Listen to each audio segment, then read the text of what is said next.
Bueno, muy buenas tardes. Mi nombre es Elvira Aranda y vamos a completar la serie de videos que se publican los viernes en la cátedra.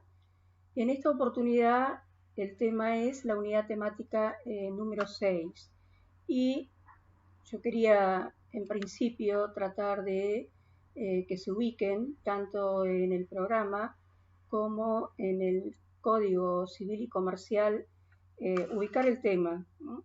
En las clases pasadas ustedes estuvieron trabajando con la unidad temática número 5 y ya tuvieron oportunidad de ver que el régimen del Código Civil, que adopta la posibilidad de adoptar de los cónyuges tienen dos regímenes, el régimen de comunidad o el régimen de separación de bienes, y estos dos regímenes limitados o acotados por el régimen primario.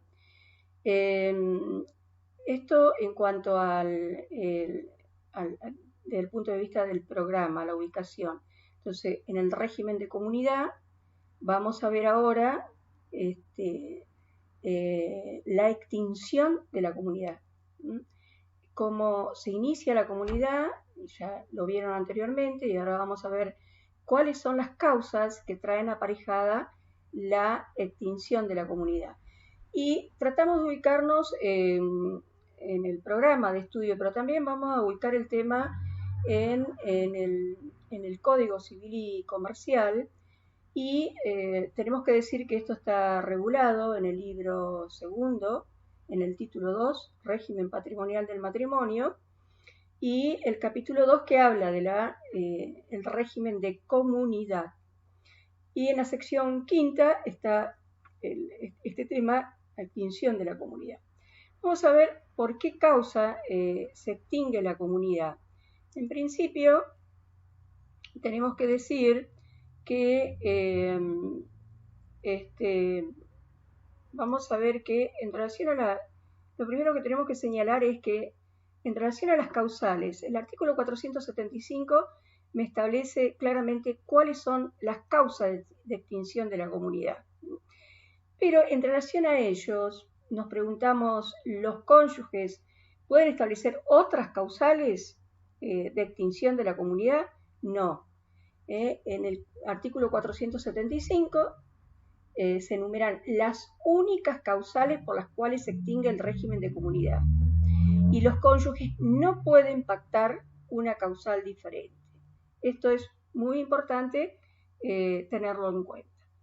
Ahora vamos a analizar las causales del 475 y vamos a ver que tenemos acá, hay varias causales: la muerte comprobada o presunta de uno de los cónyuges, la anulación del matrimonio putativo, el divorcio, la separación judicial de bienes y la modificación del régimen matrimonial convenido. Entre estas causales, que ahora las vamos a analizar una por una, tenemos que señalar que en el inciso A y en el inciso B y en el inciso C ya no tenemos matrimonio, ya no subsiste el matrimonio. En estos supuestos ya no hay matrimonio, pero en el inciso D y en el inciso E, la separación judicial de bienes y la modificación del régimen matrimonial convenido, el matrimonio subsiste. Lo que se extingue es el régimen de comunidad.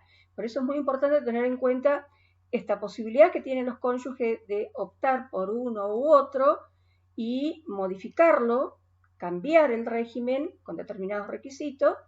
Y entonces, digo, la modificación del régimen matrimonial no extingue el matrimonio, extingue el régimen de comunidad. El primer supuesto en el inciso A, la muerte comprobada o presunta de uno de los cónyuges. Acá tenemos una cuestión que, bueno, con la muerte comprobada no hay ningún problema porque tenemos un instrumento público, un certificado de defunción, que nos va a decir la hora, el día y las causas de fallecimiento. Pero el problema se presentaba en el supuesto de presunción de fallecimiento. ¿Por qué? Ahora el Código Civil y Comercial nos resuelve en forma clara, precisa y contundente esta situación.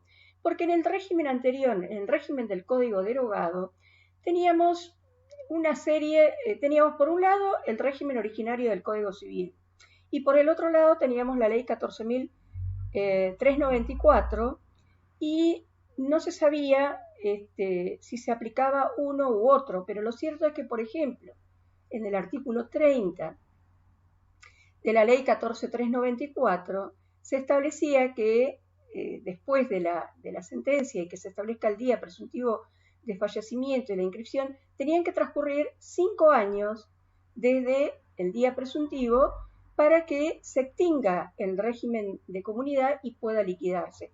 O 5 años desde el día presuntivo de fallecimiento o 80 desde el nacimiento. Y en el régimen del Código Civil también decía otras normas que la doctrina discutía acerca de si cuáles de ellas debía aplicarse o no. Pero lo cierto es que ahora en el artículo 475 nos dice claramente que la muerte comprobada o presunta de uno de los cónyuges. Y acá tenemos que remitirnos al Código Civil y Comercial, regula la ausencia simple y la ausencia con presunción de fallecimiento. El artículo 89 nos dice claramente que para que haya un día presuntivo tiene que haber, bueno, el juez tuvo que haber merituado, evaluado todos los elementos de prueba que se le han arrimado y escuchado al defensor y va a dictar una sentencia donde se va a establecer el día presuntivo de fallecimiento. Bueno, ese día presuntivo es el que en ese día se va a extinguir la comunidad, o sea, desaparece toda la otra cuestión que era tan discutida, tan poco clara. Piensen ustedes que, por ejemplo, en el Código Civil derogado, ni siquiera se disolvía el matrimonio por la declaración de ausencia con presunción de fallecimiento, porque recién se disolvía el matrimonio anterior cuando el cónyuge contraía un nuevo un matrimonio en segundas nupcias y ahí recién se disolvía el matrimonio con el cónyuge ausente. Entonces, por eso es muy relevante tener presente la claridad y como la forma en que se regula en el inciso E esta cuestión, la muerte comprobada y la muerte presunta. Entonces nos remitimos a la fecha que establece la sentencia al día en que en la sentencia se establece que se ha producido el fallecimiento. La otra cuestión es el inciso B, la anulación del matrimonio putativo. Porque dice solamente en el caso de la anulación del matrimonio putativo. Tenemos que recordar que en este supuesto, que en el sistema de nulidades, la ley contempla 3 supuestos que pueden darse. Que ambos cónyuges sean de buena fe, que ambos sean de mala fe o que uno sea de buena fe y el otro de mala fe. Solamente hay matrimonio putativo cuando ambos son de buena fe o por lo menos uno es de buena fe. Y no hay matrimonio putativo cuando ambos son de mala fe. Cuando ambos son de mala fe, ese matrimonio, la sentencia de nulidad, ese matrimonio no produce ningún efecto. Como no produce ningún efecto, se retrotrae, los efectos retroactivos de la sentencia van hasta la celebración, y si no hubo matrimonio, tampoco hubo un régimen patrimonial del matrimonio. O sea que, no hay una comunidad que se vaya a extinguir porque no existía la comunidad. Por eso es que solamente se aplica en el supuesto de anulación del matrimonio putativo. Y ahora vamos a ver desde qué momento, ahora en el artículo 480, el código nos va a decir cuál es el momento en el que efectivamente se produce la extinción. Y después el tema del divorcio. Bueno, con el divorcio también, ahora también esto tenemos que preguntarnos, y bueno, el divorcio, ¿en qué momento extingue el régimen de comunidad? Cuando queda firme, cuando sale la sentencia o cuando queda firme la sentencia, no. Ahora vamos a ver en el momento, cuál es el momento, el efecto retroactivo de la sentencia de la sentencia, el efecto retroactivo que produce determinadas situaciones, la notificación de la fecha de notificación de la demanda, si hubo presentación conjunta, si el divorcio estuvo precedido por una separación de hechos, todas esas cuestiones. La otra es la separación judicial de bienes, y acá vamos a analizar en el artículo que sigue los supuestos de separación judicial de bienes, y vuelvo a reiterar que en el supuesto de separación judicial de bienes subsiste el matrimonio, que no es el caso del divorcio, la nulidad o la muerte. En todos estos casos, en el caso del divorcio y la muerte, real o presunta, el matrimonio se ha disuelto. Y el último, que es la modificación del régimen matrimonial convenido. Vamos a ver ahora cuál es el momento. Vamos a analizar el artículo 480, que nos muestra cuál es el momento en que se produce la extinción. Esto está tomado del artículo 480 del Código Civil y Comercial. Y acá el artículo habla de distintos supuestos. Dice que en los casos de divorcio, en el caso de nulidad y en el caso de separación judicial de bienes, se retrotrae el efecto extintivo hasta a la fecha de notificación de la demanda o a la fecha de la presentación conjunta, en aquellos supuestos que pueda haber presentación conjunta. Pero en los casos de divorcio y de nulidad, si la acción estaba precedida por la separación de hechos sin voluntad de unirse, entonces el efecto retroactivo va hasta esa fecha. Pero acá aparece una cuestión que es muy importante, que el legislador ha puesto en cabeza del juez o la jueza que vaya a intervenir la facultad de modificar el efecto extintivo, modificar el tiempo del efecto extintivo de la sentencia, del efecto retroactivo. ¿Cuándo? Pero no en todos los casos, solamente cuando se ocurren dos situaciones, dos requisitos. Cuando hay fraude o cuando hay abuso del derecho. Entonces el juez puede modificar, porque nosotros decimos, bueno, se retrotrae a la fecha de la separación de hecho, pero lo cierto es que el juez está facultado a modificar, extender el efecto retroactivo. Y también la norma deja a salvo el derecho de los terceros de buena fe que hayan contratado con los cónyuges, terceros de buena fe que adquirentes a título, no a título gratuito. También la norma, el artículo 480, establece claramente que en el caso de separación judicial de bienes, los cónyuges quedan sometidos al régimen establecido en el artículo 405, 406, 407 y 408, que es el régimen de separación. Porque, reitero, con la separación judicial subsiste el matrimonio. Entonces, quedan sometidos al otro régimen matrimonial.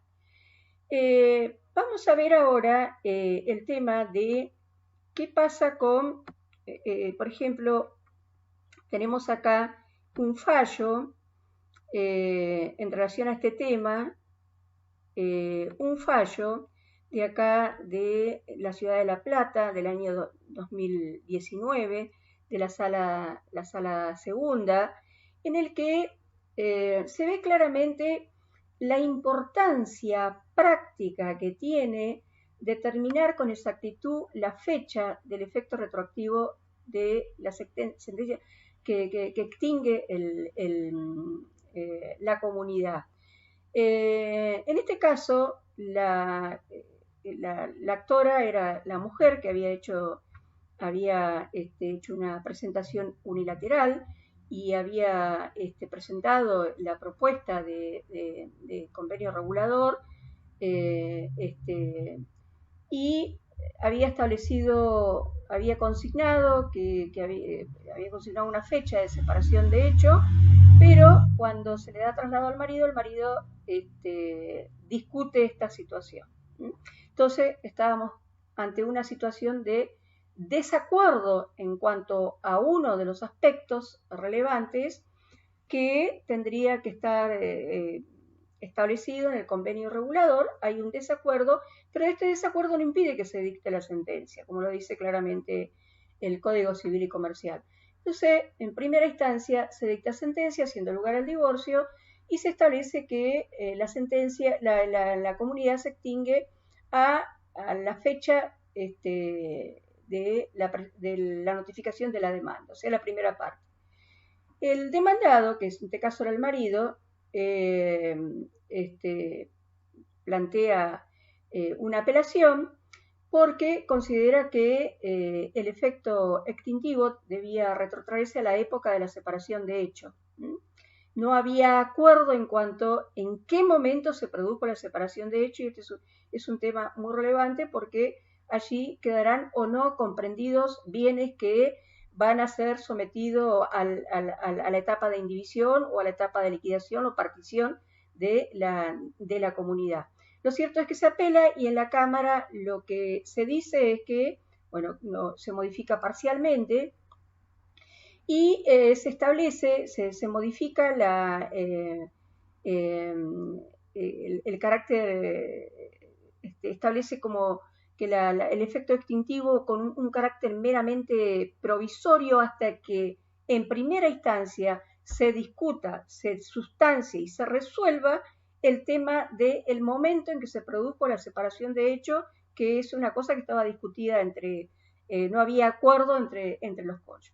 Y una vez que se establezca esa fecha, entonces se va a determinar con precisión el momento en que se va a extinguir la comunidad. Vamos a ver ahora el tema de la separación judicial de bienes. Esta figura que está regulada en el artículo 477 del Código Civil y Comercial, y lo primero que vamos a decir es que este artículo 477 tiene como antecedente el artículo 1294, que para no perder simplemente vamos a hacer una referencia a los antecedentes en el régimen originario del Código Civil, el artículo 1294 y otros establecían que la mujer podía iniciar la acción de separación de bienes cuando la mala administración del marido del concurso podía traerle aparejada la pérdida de sus bienes propios, porque en aquel régimen originario el administrador de los bienes propios, los bienes gananciales, era el marido. O sea, teníamos ese régimen que después se modifica con la ley en el año 68, con la ley 17711, donde esta situación cambia, cada uno, el sistema de gestión se modifica. Pero con la 23515 subsiste el artículo con algunas modificaciones, y también en la doctrina fue muy discutido porque consideraban que podía resultar hasta peligroso en algunas situaciones, como por ejemplo en un concurso, en una quiebra, si el cónyuge no deudor iniciaba la acción de separación judicial de bienes, y con esto podría estar, al dividirse sus bienes, si tenía bienes, también bienes de su titularidad, esta división iba a traer aparejado de que iba a engrosar el haber con el que el cónyuge deudor iba a tener que responder ante sus acreedores. Lo cierto es que en este momento en el Código Civil y Comercial aparece remozado antiguo 1294, ahora 477, y cuál es la finalidad y cuál es la importancia de este artículo acá dentro del sistema del régimen de comunidad. Dentro del sistema del régimen de comunidad podríamos decir, pero bueno, ¿y por qué? Porque ya vimos que el efecto de la separación judicial de bienes es que ya lo vimos en el artículo 480, que los cónyuges, cuando hay separación judicial de bienes, van a quedar sometidos al régimen de separación de bienes. Entonces, ¿pero por qué si el código admite la modificación del régimen patrimonial del matrimonio, ¿por qué apelar a esta figura? Lo cierto es que lo que muestra la doctrina, que esta figura, que este artículo, es una opción que tiene el cónyuge, porque si el cónyuge ante estas situaciones que se ven, que están como supuestos contemplados en la norma, si el cónyuge quiere modificar el régimen patrimonial, necesita el concurso de la voluntad del otro cónyuge, o sea, porque no lo puede hacer en forma unilateral. Para poder cambiar el régimen, modificar el régimen, necesita el concurso de la voluntad del otro. Esto puede ser engorroso o difícil, y entonces la separación judicial de bienes le permite en forma unilateral modificar el régimen. Entonces opera como una opción, la doctrina lo llama así, una opción, que dentro del sistema del régimen de comunidad, uno de los cónyuges tiene esta opción como es un sistema de protección dentro del mismo sistema, como es, por ejemplo, la necesidad del asentimiento regulado para determinados actos, regulado en el artículo 470. Ahora, ¿cuáles son los supuestos contemplados? Dice separación judicial de bienes. La separación judicial de bienes puede ser solicitada por uno de los cónyuges si la mala administración del otro le acarrea el peligro de perder su eventual derecho sobre los bienes gananciales. Bueno, muy bien. ¿Qué significa esto? ¿Qué significa la mala administración? Entonces discutió con el anterior artículo, con el 1294 del Código Civil derogado, se discutió muchísimo esto de la mala administración. Lo cierto es que la doctrina terminó conceptualizando, en realidad tomando de la jurisprudencia, aquellos criterios, bueno, como que se trataba de una serie de actos que por su desacierto o desorganización se traducían o producían un quebranto, un perjuicio para el patrimonio, tanto como si se afectara a los bienes propios como los bienes gananciales, incluso hacían referencia a la existencia como de dos elementos, el elemento subjetivo, la negligencia, la falta de aptitud, el dolo, y el elemento objetivo, que era el quebranto, el perjuicio, por ejemplo, un endeudamiento excesivo e injustificado, bueno, sería el elemento objetivo. Lo cierto es que eso es más o menos lo que la doctrina considera que cómo tiene que interpretarse esta consigna, en el sentido de que dice si la mala administración del otro le acarrea el peligro de perder su eventual derecho sobre los bienes gananciales. El otro es si se declara el concurso preventivo o la quiebra del cónyuge. Acá también la norma viene a aclarar algo que en la norma anterior, en el Código Civil derogado, solamente hacía referencia, no se sabía si en todos los supuestos, si era concurso, si era quiebra. Bueno, lo cierto es que ahora queda claro que tanto en el concurso como en la quiebra se puede ejercer esta acción por parte de uno de los cónyuges. El otro es si los cónyuges están separados de hecho sin voluntad de unirse, y acá separados de hecho sin voluntad de unirse.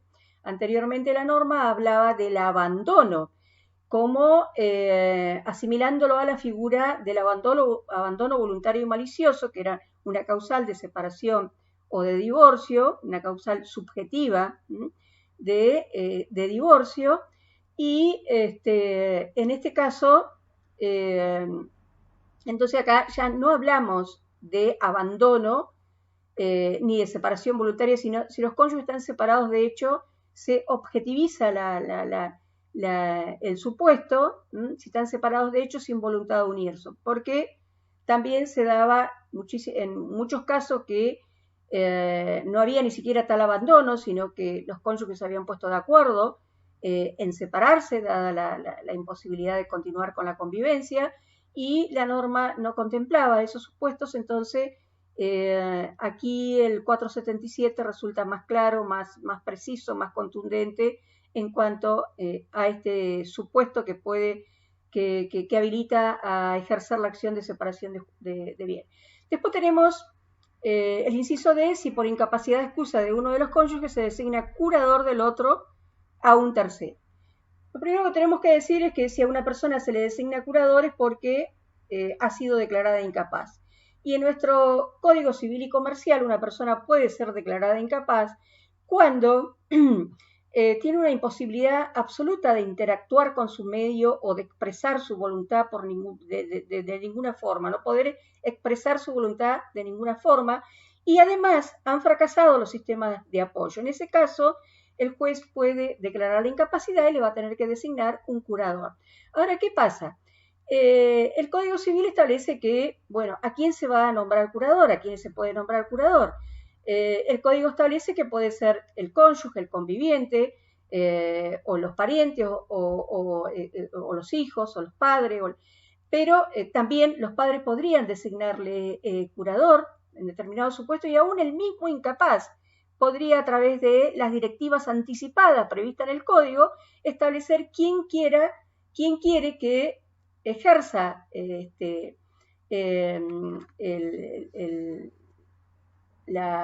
ejercer la curaduría para el caso de que sea declarado incapaz. Entonces, el juez, si se encuentra con esta situación, que no hay una designación a través de las directivas anticipadas por el propio incapaz, que las directivas anticipadas, como es obvio, la tuvo que haber hecho en el momento que era plenamente capaz. Entonces, el cónyuge se excusa, o no quiere o no puede. Entonces, en este caso, si el cónyuge se excusa y o porque no quiere o porque no puede, ¿cuál es la situación de este cónyuge? Entonces tiene que designar a un tercero. ¿Cuál es la situación del cónyuge? Que en el régimen de comunidad, si tiene que realizar determinados actos para los cuales se requiere el asentimiento, le va a tener que pedir el asentimiento al curador de su cónyuge, incapaz. O, por ejemplo, en el régimen primario, que cuando se tenga que disponer de derechos sobre la vivienda o sobre los bienes, o sea, tiene que recurrir a un tercero. Y esta situación puede ser muy engorrosa, por lo tanto, es un supuesto contemplado en la norma que habilita al ejercicio de la separación judicial de bienes. Y entonces los cónyuges quedarían dentro del régimen de separación de bienes y le facilitaría la gestión y la administración del otro cónyuge en cuanto a sus bienes.